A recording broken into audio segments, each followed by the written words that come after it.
तक मास्क का इस्तेमाल बेहद जरूरी है।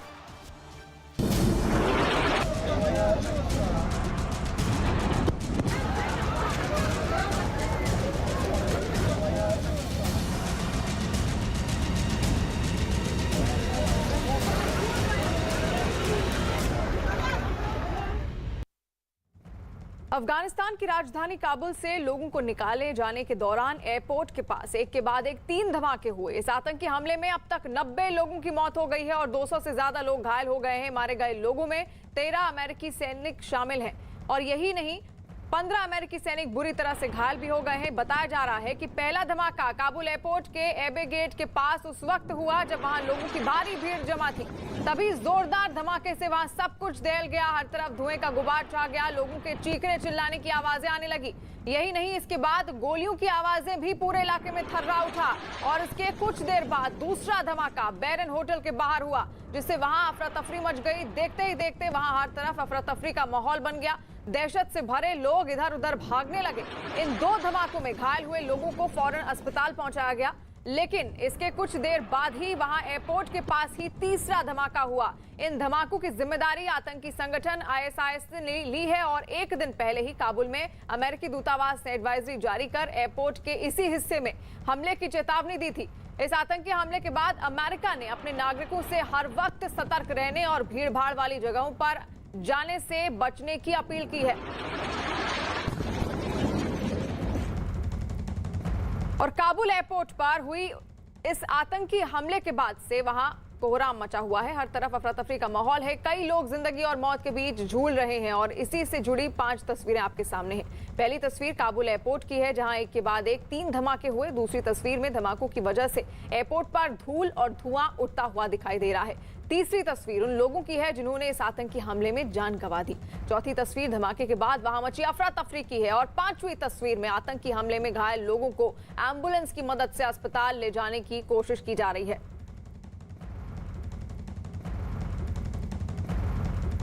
काबुल एयरपोर्ट के बाहर हुए सीरियल ब्लास्ट से पूरी दुनिया दहल उठी है और इस आतंकी हमले में अमेरिका के 13 सैनिक भी अपनी जान गंवा चुके हैं। इस आतंकी हमले के बाद अमेरिका के राष्ट्रपति जो बाइडेन ने आतंकियों को कड़ी चेतावनी दी है। उन्होंने कहा है कि आतंकी हमले में शामिल किसी भी आतंकी को किसी भी सूरत में माफ नहीं किया जाएगा, आतंकियों को चुन चुन कर मारा जाएगा। उन्होंने ये भी कहा है कि अफगानिस्तान में अपने नागरिकों और अपने अफगान सहयोगियों को बाहर निकालने के लिए अमेरिका का मिशन हर हाल में जारी रहेगा। The lives we lost today were lives given in the service of liberty, the service of security, the service of others, in the service of America, like their fellow and sisters in arms who died defending our vision and our values in the struggle against terrorism. Of the fall on this day, part of a great and noble company of American heroes. Those who carried out this attack, as well as anyone who wishes America harm, know this: we will not forgive. We will not forget. We will hunt you down and make you pay. We will not be deterred by terrorists. We will not let them stop our mission. We will continue the evacuation. I also ordered my commanders to develop operational plans to strike ISIS-K assets, leadership, and facilities. We will respond with force and precision at our time, at the place we choose, in the moment of our choosing. Here's what you need to know. These ISIS terrorists will not win. We will rescue the Americans in there. We will get our Afghan allies out, and our mission will go on. America will not be intimidated, and I have the utmost confidence in our brave service members who continue to execute this mission with courage and honor to save lives and get Americans, our partners, our Afghan allies out of Afghanistan. तो सुना आपने अमेरिकी राष्ट्रपति Joe Biden को, जिन्होंने कहा है कि हम उनको माफ नहीं करेंगे और चुन चुन कर मारेंगे। नीरज कुमार और संदीप बोल दिल्ली से हमारे साथ लाइव जुड़ गए। नीरज, आपके साथ शुरुआत करते हुए, जिस तरह से जो बाइडेन ने अब चेतावनी दे दी है, यानी कि भविष्य में ऐसा लग रहा है कि एक बार फिर से रौद्र रूप दुनिया देखेगी अमेरिका का।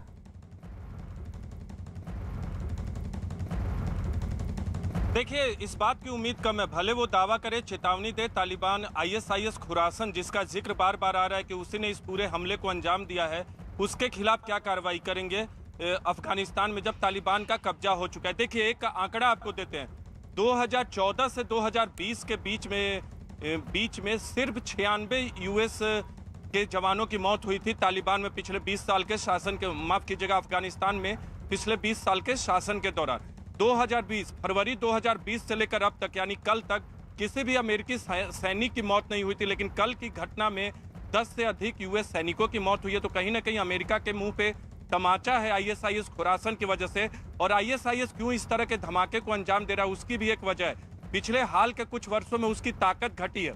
2019 में 300 से अधिक उसने आतंकवादी हमले को अंजाम दिया था, लेकिन 2020 में महज 11 धमाके को अंजाम दे सका, इस तरह की आतंकवादी घटनाओं को अंजाम दे सका। लेकिन शिवानी, इस बीच एक बड़ी खबर आपको बता दूं कि संयुक्त राष्ट्र ने 5 अस्थायी सदस्यों की बैठक बुलाई है अगले सोमवार यानी 30 तारीख को अफगानिस्तान के मसले पर, काबुल धमाके के बाद, जिसमें अमेरिका, चीन, फ्रांस, ब्रिटेन और रूस होंगे। 5 जो अस्थायी सदस्य हैं संयुक्त राष्ट्र सुरक्षा परिषद के, वो लोग इस बैठक में होंगे और उसमें अफगानिस्तान को लेकर एक प्रस्ताव जरूर आएगा।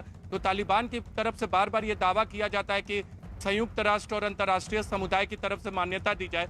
तो इस धमाके के बाद इतनी जल्दी ऐसा कुछ भी होगा उसकी उम्मीद कम है। तो तालिबान को भी झटका लगा है, लेकिन आईएसआईएस खुरासन जिसका नाम आ रहा है वो तालिबान का विरोधी। और देखना होगा कि एक बार तालिबान जब सत्ता हासिल करेगा पूरी तरह से, तो फिर आईएसआईएस खुरासन के लड़ाके कैसे तालिबान से लड़ते हैं और तालिबान उनको काबू में करता है। बिल्कुल, यानी कि अब और बहुत ज्यादा जरूरी भी हो गया है कि तालिबान को काबू करना, जिस तरह से वहां पर लोग फंसे हुए हैं और इस तरह हमले अब किए जा रहे हैं लगातार। संदीप बोल भी हमारे साथ लाइव जुड़े हुए हैं। संदीप, अब वहां पर अफगानिस्तान में किस तरह से शांति बहाल हो पाएगी, क्या तरीका अपनाया जाएगा?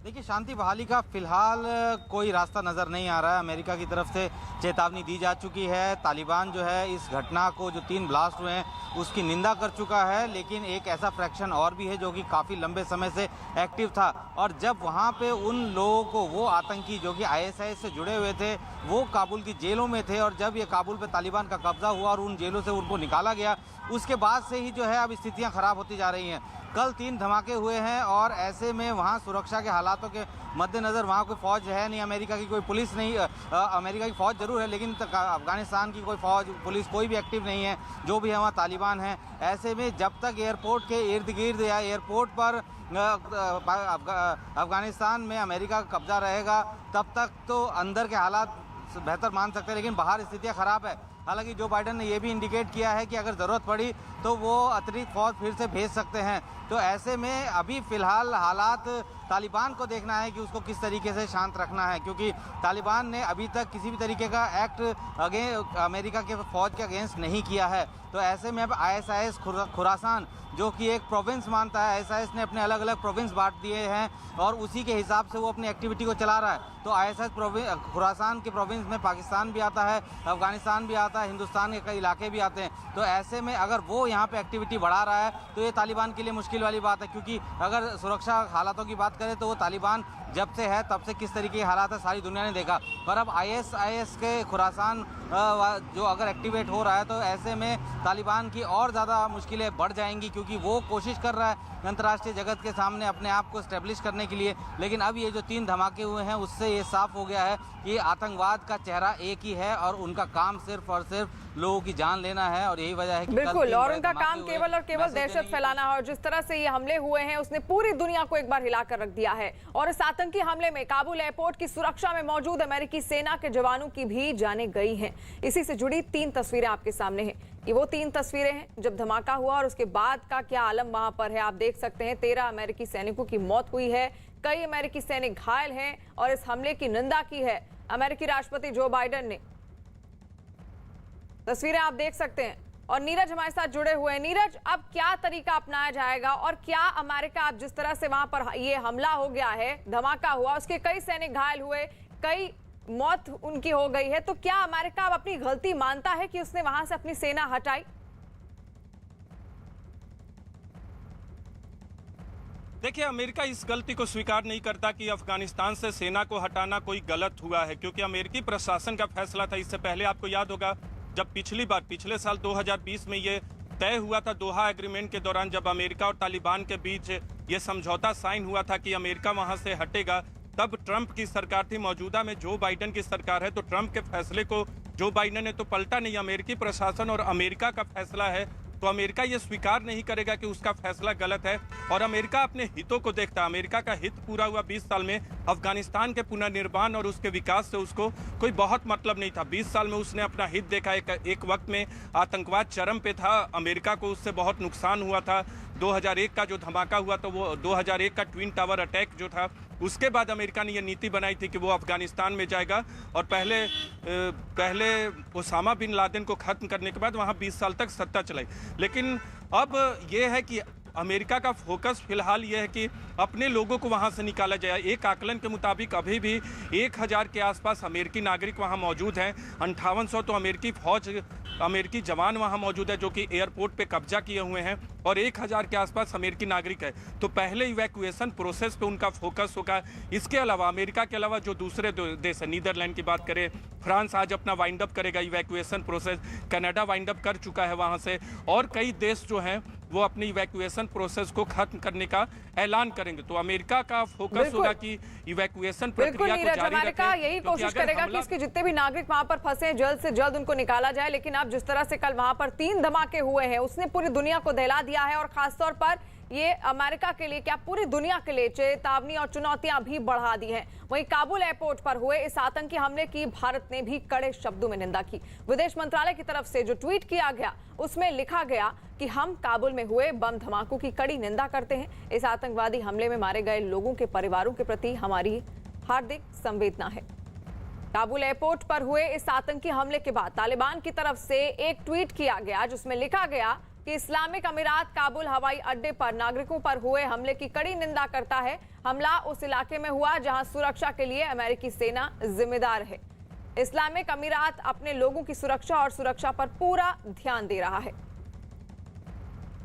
वहीं अफगानिस्तान के कार्यवाहक राष्ट्रपति अमरुल्लाह सालेह ने ट्वीट किया। उन्होंने अपने ट्वीट में लिखा कि इस बात के सारे सबूत हैं कि आईएस की जड़ें तालिबान और हक्कानी नेटवर्क से जुड़ी हुई हैं, और खासकर उससे जो काबुल में काम कर रहा है। तालिबान का आईएसआईएस के संबंध से इंकार करना वैसा ही है जैसा पाकिस्तान का क्वेटा शूरा से।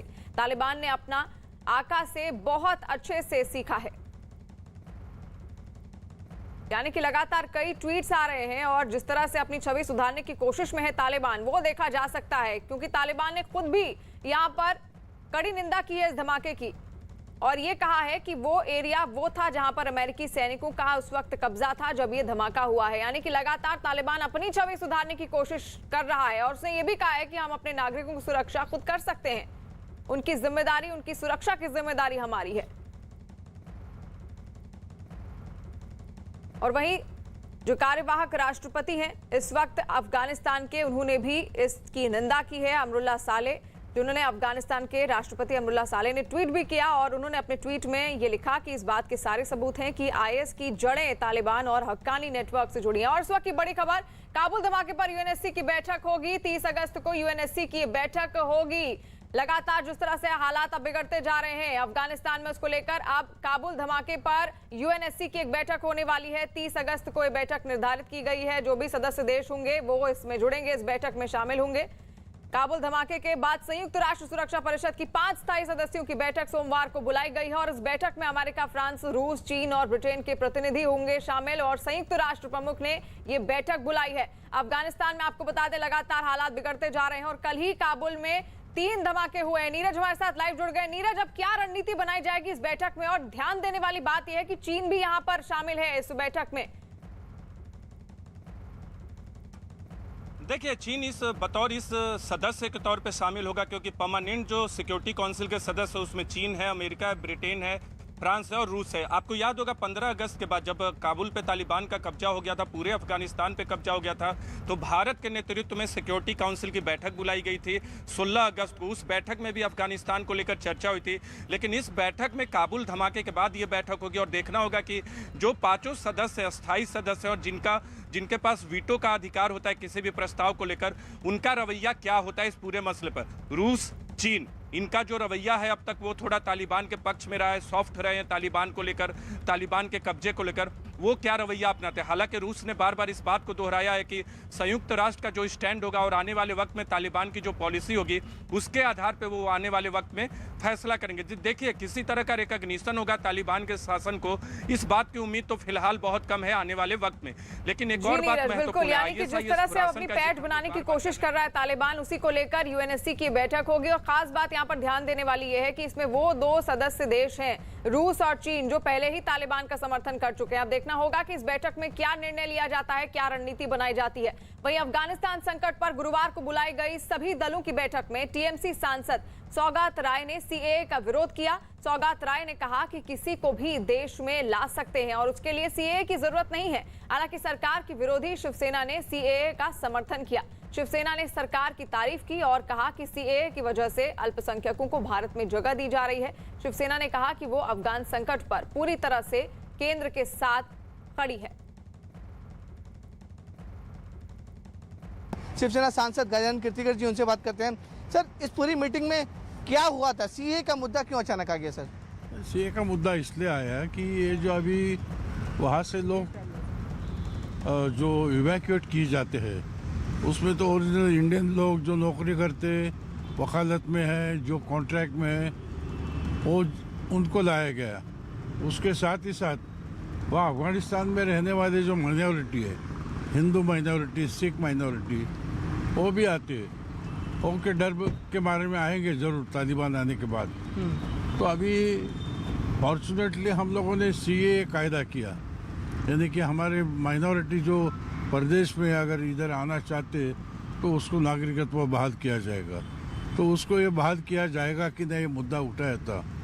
तो फिलहाल परिस्थिति ऐसी है कि इसके लिए कायदा नहीं था, लेकिन अभी कायदा बन गया। तो ये अपॉर्चुनिटी उनको मिलेगी। अगर उनको नागरिकत्व चाहिए तो भारत सरकार दे सकती है। ये मुझे कहना है कि देश में कुछ लोग नागरिकता संशोधन आइन कानून के पक्ष में है, कुछ विरोध में है। हम लोग विरोध में हैं। अगर हम अफगानिस्तान के बारे में सब लोग एक साथ मिल के काम करेंगे तो ये सब उठाने का जरूरत क्या है इस सिलसिले में।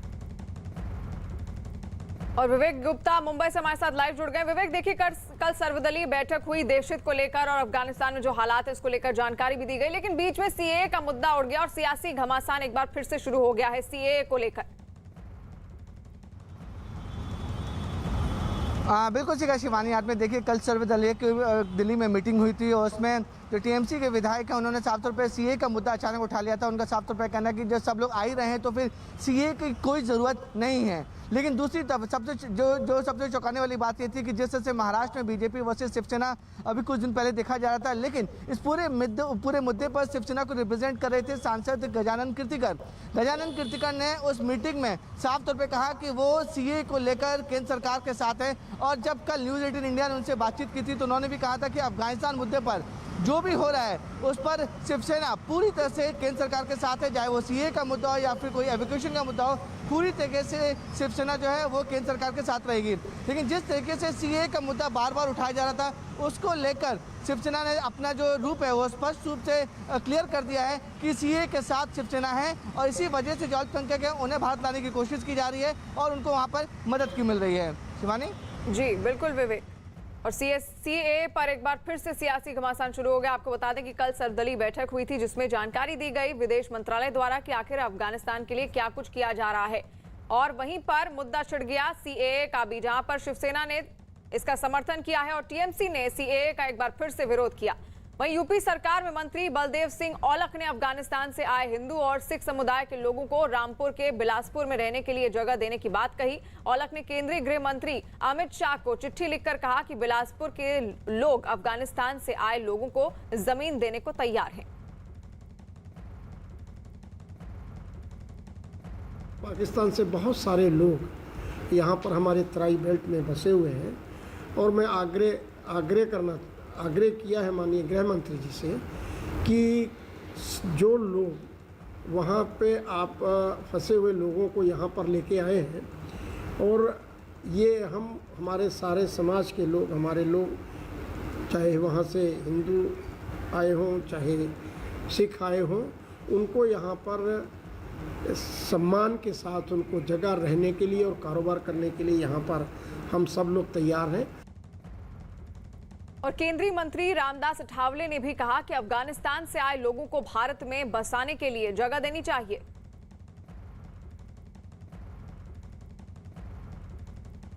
या मुझे पता चला हज़ारों लोग इनके घर पे रोज़ पहुंचते हैं, जो इनके पास जिस भी तरह की मदद, चाहे वो मेडिकल मदद हो, चाहे वो खाने की मदद हो, चाहे वो किसी भी चीज़ की मदद हो, किस्म किस्म की मदद लेने के लिए पहुंचता है, उसको मदद मिलती है। ये अपने आप में एक अजूबा है, अपने आप में एक करिश्मा है कि जो इतनी सारी सरकारें नहीं कर पा रही वो आज सोनू सूद जी कर रहे हैं।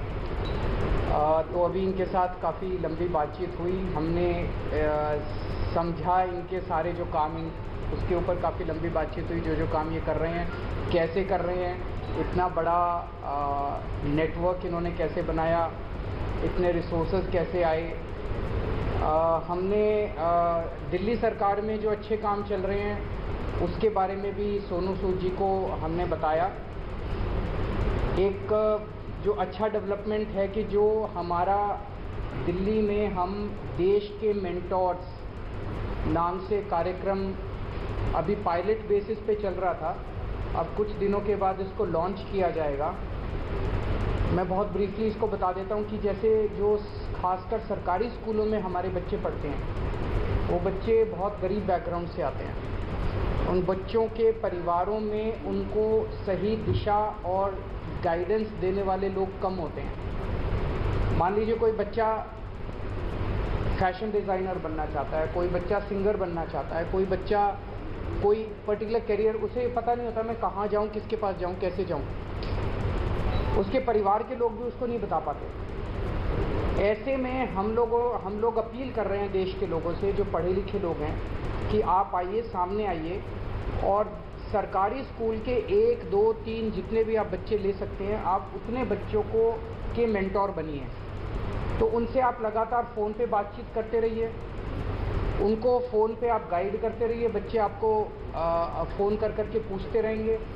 और कई बार बच्चे स्ट्रेस में होते हैं, हमने देखा है कि इस वाले एज ग्रुप के अंदर सुइसाइड्स भी बढ़ते जा रहे हैं, स्ट्रेस में होते हैं, इमोशनल स्ट्रेस में होते हैं। तो अगर उनके साथ कोई है जिसके साथ वो मन हल्का कर लें तो वो बड़ा उसका अच्छा इम्पैक्ट पड़ता है। तो देश के मेंटोर कार्यक्रम के लिए सोनू सूद जी हमारे ब्रांड एम्बेसडर बनने के लिए तैयार हो गए हैं, जिसके लिए मैं उनका बहुत बहुत शुक्रिया अदा करता हूँ। उन्होंने कहा है कि वो भी कुछ बच्चों के मेंटोर बनेंगे और वो लोगों को अपील करेंगे, देश भर के लोगों को, कि वो भी मेंटोर बने। अब मैं सोनू सूद जी से रिक्वेस्ट करूँगा कि वो। Thank you so much, Arvind sir, Manish sir, Raghav भाई, for giving me this opportunity कि आज मैं इस प्लेटफॉर्म के पे हूँ विजनरीज़ के साथ में। सर को विजनरी इसलिए बोलता हूँ कि जब एजुकेशन का नाम आता है तो देश में दिल्ली का नाम हमने हमेशा देखा है कि अगर एजुकेशन हो तो दिल्ली जैसी हो।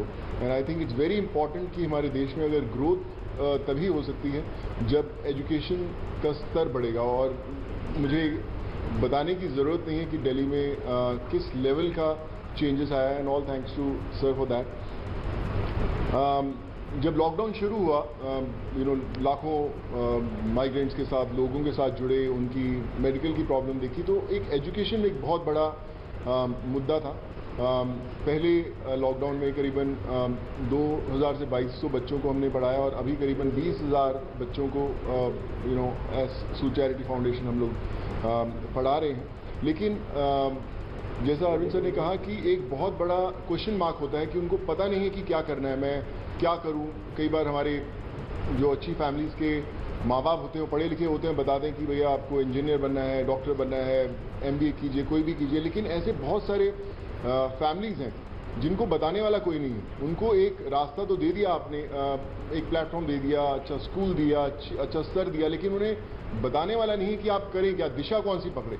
तो उस समय हमें वो लोग चाहिए जो एक बहुत एक्सपीरियंस साथ में लेकर आते हैं, जो आपके मेंटोर बनते हैं, जो आपको बताते हैं कि आप क्या कर सकते हैं। वो हर घर के अंदर कहीं ना कहीं एक मेंटोर है, लेकिन उसे पता नहीं है कि वो कैसे उन तक पहुँचे। सो मुझे लगता है कि आज दिल्ली सरकार ने एक वो मौका दिया है आपको अच्छा काम करने का। हम हमेशा बोलते हैं कि यार मैं करना चाहता हूँ, पहले मैं कुछ बन जाऊँ, मैं उस लायक बन जाऊँ, फिर मैं कुछ करूँगा, मैं इस्टेब्लिश कर लूँ, मैं अपना बिजनेस इस्टेब्लिश करूँ या मैं सक्सेसफुल हूँ तो मैं जाके मदद करने की कोशिश करूँगा। पर मुझे लगता है कि ये जो प्लेटफॉर्म है देश के मेंटोर्स का, ये वो प्लेटफॉर्म है जहाँ पर कोई भी इंसान, चाहे वो अभी भी ज़िंदगी के वो पड़ाव चढ़ रहा है, अपने आप को बनाने की कोशिश कर रहा है, वो एक बच्चे का, 2 बच्चों का, 10 बच्चों का मेंटोर बन सकता है, उसे बता सकता है कि आप लाइफ में क्या करें, क्या ना करें। मनीष सर अभी मुझसे शेयर कर रहे थे, जो मैं बहुत अच्छे ढंग से रिलेट कर पा रहा था कि हमें पता नहीं चलता कि हम किससे पूछें। मैं खुद एक इंजीनियर हूँ। जब 11-12 था तो उस समय 2 ही प्रोफेशन होते थे, या तो डॉक्टर बन जाओ या इंजीनियर बन जाओ, तो इंजीनियरिंग करने चले गए हम लोग। लेकिन आज इतने ज़्यादा प्लेटफॉर्म्स है, इतने ज़्यादा एवेन्यूज है और इतने ज़्यादा रास्ते खुल गए हैं जहाँ पर लोगों को पता नहीं है, पर लोग जो इन रास्तों से ऑलरेडी गुजर चुके हैं या कुछ सफ़र तय कर चुके हैं, उन लोगों को मेंटोर बनने का बहुत बड़ा मौका है, बताने का बहुत बड़ा मौका है कि आप आएँ, हाथ थामें। मेरे साथ करण भाई भी बैठे हुए हैं, मैं इनको पिछले 10-12 साल से जानता हूँ, लेकिन जब लॉकडाउन हुआ तो हमारी दोस्ती का एक अलग रास्ता इसलिए मिला क्योंकि हमने बोला कि चलो हम बच्चों का भविष्य बदलने की कोशिश करते हैं, उनको पढ़ाने की कोशिश करते हैं, और आज हम हज़ारों बच्चों को पढ़ाए भी। सो माई रिक्वेस्ट टू एवरीवन, जो भी लिसनर्स हैं या हमें सुन पा रहे हैं, आज आपको एक अच्छा काम करने का मौका दिया जा रहा है, देश का मेंटोर बनने का मौका मिला जा रहा है। हम लोग हमेशा शिकायत करते हैं कि भैया यार हमारे लिए फलाना आदमी कुछ नहीं करता, हमारा ये हक बनता है, हमने वोट दिए, वो क्यों नहीं करते। मुझे लगता है शिकायत करना बहुत आसान है और खुद काम करना थोड़ा सा मुश्किल, क्योंकि हमें पता नहीं है, हमें दिशा नहीं बनती। आई थिंक आज दिल्ली सरकार ने ये प्लेटफॉर्म खोल के देश के मेंटोर्स का प्लेटफॉर्म नहीं बनाया, बल्कि आपके लिए एक प्लेटफॉर्म बनाया है देश के लिए कुछ करने का। So be a part of it.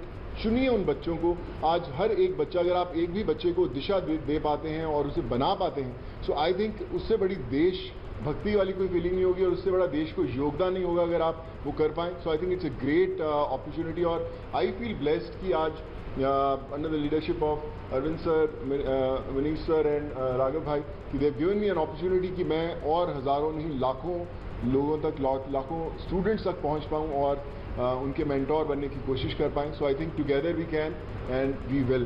बोलते हैं ना कि जो मुश्किल में साथ में खड़ा वही सबसे बड़ा। सो आई थिंक वो समय आ गया है कि हमें सबके साथ में खड़े होना है और करके बताना है। So thank you so much for this sir.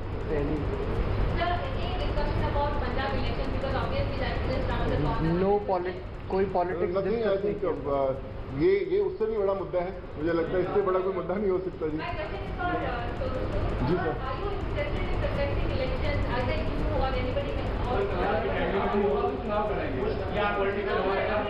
Sir एक करके मैं पूछता हूँ। सॉरी। हाँ जी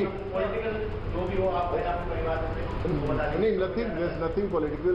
मैं हमेशा मेंटेन करता रहा हूँ कि लोग हमेशा बोलते हैं कि आप कोई अच्छा काम करना है तो पॉलिटिक्स में आइए, या क्यों नहीं आ सकते। बहुत कमाल का फील्ड है। आई थिंक अगर आप आएँ तो one has to be blessed. But as of now we haven't discuss anything political, because ये मुझे लगता है ये मुद्दा उससे भी बड़ा है and this is above all.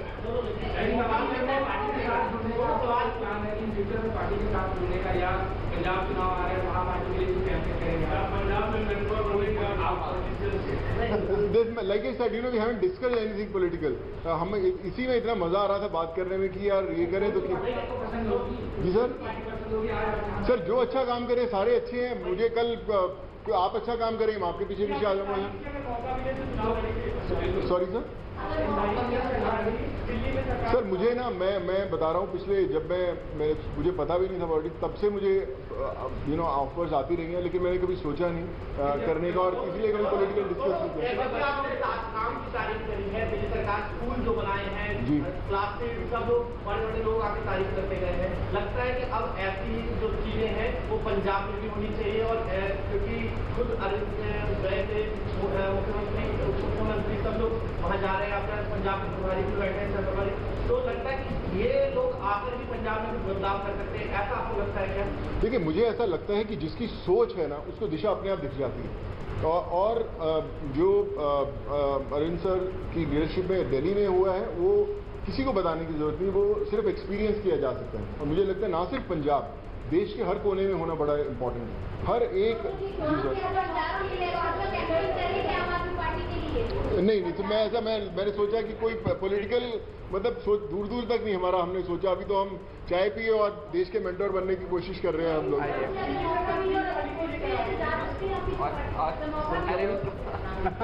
क्या बोले कार्यक्रम है जिसको कब से शुरू कर रहे हैं, और एक आपने कहा था कि पॉलिसी लेके आएंगे, फिल्म पॉलिसी, उसको लेकर सोनू की कोई भूमिका रहने वाली है, उसने किस तरीके से उस पर एक बार बता। अभी जो लॉन्च होगा इसका देश के मेंटोर्स का, जैसे मैंने बताया कि सोनू जी उसके ब्रांड एम्बेसडर हैं, लगभग अराउंड मिड सितंबर डेट अभी फिक्स कर लेंगे, उसका प्रोग्राम का लॉन्च होगा। अभी पायलट प्रोजेक्ट हमने किया था पिछले 1-1.5 साल से, वो पायलट प्रोजेक्ट बहुत सक्सेसफुल रहा हमारा। जो मेंटोर्स थे उनके भी एक्सपीरियंसेस बहुत अच्छे थे, जो बच्चे थे उनके भी एक्सपीरियंसेस बहुत अच्छे थे, तो मिड सितंबर में इसको करेंगे। जहाँ तक फिल्म पॉलिसी है, मैं आपसे डिस्कस करना भूल गया, दिल्ली सरकार अब एक फिल्म पॉलिसी लेके आ रही है, तो मैं पहली फिल्म लेके आता हूँ सर। तो मैं आज डिस्कस करके मुलाकात हम 1.5 घंटा बैठे, लेकिन हम ये मेंटोर वाले कार्यक्रम में और इनके काम को सुनने में और उसमें इतने ज़्यादा मशगूल हो गए, वो डिस्कस करने का मौका नहीं मिला। बट उसको फाइनलाइज करने के पहले we will definitely show it to him and have his input. हाँ बिल्कुल अहम रोल रहेगा। Thank you so much. Thank you so much sir. और दिल्ली के मुख्यमंत्री अरविंद केजरीवाल और बॉलीवुड एक्टर सोनू सूद को आप देख रहे थे, जहां पर दिल्ली के उप मुख्यमंत्री मनीष सिसोदिया भी एक ही मंच पर दिखे और उन्होंने कहा कि जल्द ही वो लोग देश के मेंटोर करके कार्यक्रम लाने वाले हैं, एक अच्छी पहल शुरू करने वाले हैं, जिसके लिए सोनू सूद को ब्रांड एम्बेसडर बनाना चाहते हैं। अभिनेता सोनू सूद देश के मेंटोर के ब्रांड एम्बेसडर होंगे और इसके जरिए जो बच्चे हैं देश भर में उनको प्रोत्साहित किया जाएगा और किस तरह आगे की दिशा उनको दी जानी चाहिए, उसके लिए उनको प्रोत्साहन देश के मेंटोर्स द्वारा दिया जाएगा। जब भी जहां भी कोई मुसीबत में होता है तो एक सोनू सूद जी को मैसेज या ट्विटर या कोई फ़ोन कॉल, या मुझे पता चला हज़ारों लोग इनके घर पे रोज़ पहुंचते हैं, जो इनके पास जिस भी तरह की मदद, चाहे वो मेडिकल मदद हो, चाहे वो खाने की मदद हो, चाहे वो किसी भी चीज़ की मदद हो, किस्म किस्म की मदद लेने के लिए पहुंचता है, उसको मदद मिलती है। ये अपने आप में एक अजूबा है, अपने आप में एक करिश्मा है